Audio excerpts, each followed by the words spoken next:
Colonialism was an economic system, not a mission. Colonialism in Africa was never primarily about civilization, Christianity, or development.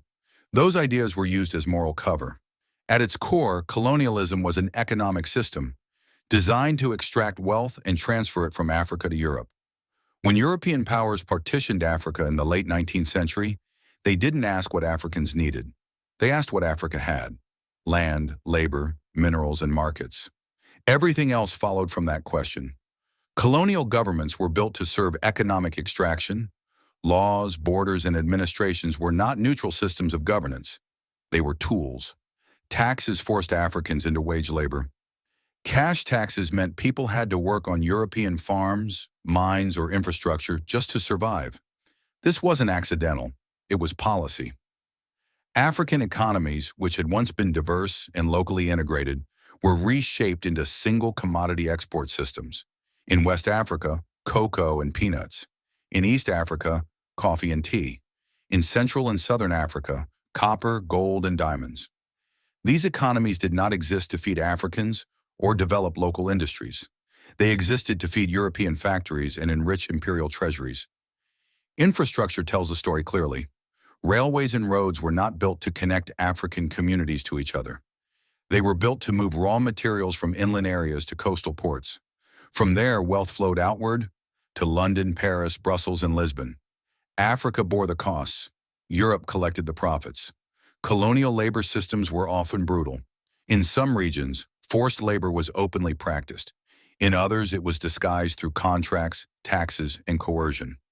Africans were underpaid, overworked, and legally restricted from competing with European businesses. This ensured cheap production and maximum profit. Political control and economic exploitation were inseparable.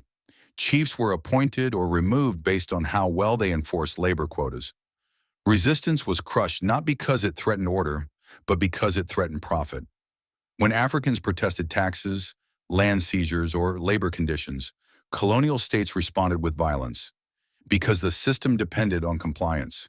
Perhaps most damaging was what colonialism did not allow. Industrialization in Africa was discouraged. Manufacturing was limited, so African colonies wouldn't compete with European industries.